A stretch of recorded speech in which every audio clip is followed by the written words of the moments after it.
ដល់កឲ្យគ្នាយើងហើយខានដល់ឡប់ថប់1គីឡូបមកលេងយូរនេះថ្ងៃហ្នឹងយើងមករំលឹកក្បាច់គុណចាស់ជាមួយនឹងរំលឹកអដែងនេះអនុសាវរីយ៍ដ៏ជូរចត់របស់យើងណាអនុសាវរីយ៍ដ៏ជូរចត់ខ្ញុំជាមួយនឹង Hero Lot នេះគឺវារៀងច្រើនដែរជាមួយនឹងអាផាស៊ីលស្គីទី2នេះអាលេងដបងមានដឹងថាផាស៊ីលផាសាំងស្អីឲ្យតែថាមានស្គីទី2ហ្នឹងចាក់យកតែហ្មងគ្មានដឹងថាអូនស្រឡាញ់បងស្រឡាញ់អូនមានន័យថាមិនទេអត់ដឹងសោះហើយខ្ញុំនេះដល់ទៅពេលអញ្ចឹងខំដកវាលេងរៀងរាល់ថ្ងៃដកលេងរហូតបើលេងទៅមកហ្នឹងចុងក្រោយនៅតែអត់ចេះលេងត្រែហ្នឹងហើយដល់ទៅពេលចុងក្រោយនេះគ្នាយើងមិនដឹងថាខ្ញុំចេះលេង Lot ហ្នឹងដោយសារអីអញ្ចឹងចាំខ្ញុំប្រាប់គ្នាយើងដល់បន្តិចទៀតនេះអញ្ចឹងសុំកាត់គ្នាយើងបន្តិចបើគ្នាយើងមានតម្រូវការដាក់ពេកណាមិនថា Mobile Legends ឬក៏ពីរភ្លើងអីចឹងគ្នាយើងអាចមកធ្វើការដាក់ជាមួយនឹងខាង website សាក់ថាប់ពួកខ្ញុំបានហើយរបៀបប្រាប់គឺអត់អីពិបាកទេគ្នាយើងធ្វើការតាក់ទងទៅកាន់ page សាក់ថាប់ឬក៏សាក់ gaming ក៏បានឬក៏គ្នាយើងអាចចូលទៅកាន់ website ដាក់ដល់ខ្លួនឯងក៏បានដូចគ្នាបាទ link នៅក្រោម comment តោះអញ្ចឹងយើងទៅរំលឹករឿងអនុស្សាវរីយ៍អតីតកាលចាស់ៗរបស់ខ្ញុំនៃការរៀនលេង Lot ដបងបាទនិយាយទៅគឺតម្រាំរបស់ខ្ញុំចេះលេង Lot នេះគឺខ្ញុំអរគុណទៅកាន់ pro ម្នាក់នោះឈ្មោះស្អីគេទេ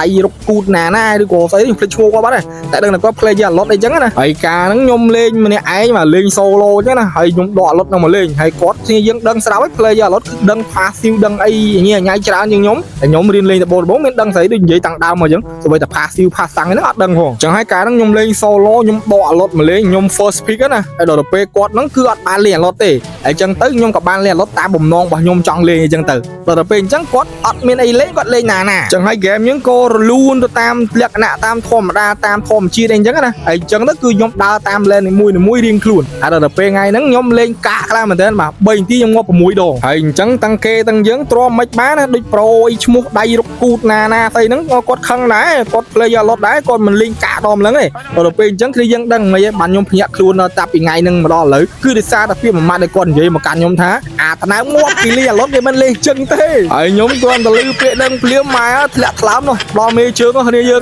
ហើយតតែអញ្ចឹងហើយគាត់និយាយតទៀតគាត់ថាអាស្គីទី2ហ្នឹងប្រូឯងមើលអាក្នុងស្គីទី2ហ្នឹងពេលដែលមានវងក្រហមលោតក្នុងស្គីទី2ហ្នឹងគឺមានន័យថាយើងអាចចាក់ទៅគឺអត់អស់ស្គីទី2ទេហើយអាអ្វីដែលសំខាន់ហ្នឹងគឺអាមានដុំនៅលើ enemy ឬក៏លើ minion ហ្នឹងគឺពេលដែលមានអាហ្នឹងគឺយើងចាក់ទៅអត់អស់ស្គីទី2ទេហើយខ្ញុំគាត់លឺដំបូងមានគាត់និយាយឲ្យគឺខ្ញុំទៅសាកល្បងបាទសាកល្បងទៅមានជោគជ័យណាបរាជ័យទេគាត់ជ័យខ្ញុំថាអាតាណាងាប់ឯងចាំមើលអញលេងម្ដងឯងលេងតាណាវិញចុយដល់ពេលអញ្ចឹងខ្ញុំវល់ប្រោហើយប្រូហ្នឹងដល់ទៅពេលខឹងខ្លាំងពេកទៅចង់វល់ជាងខ្ញុំទេណាស្អីណាដូ hero គ្នាលេងណា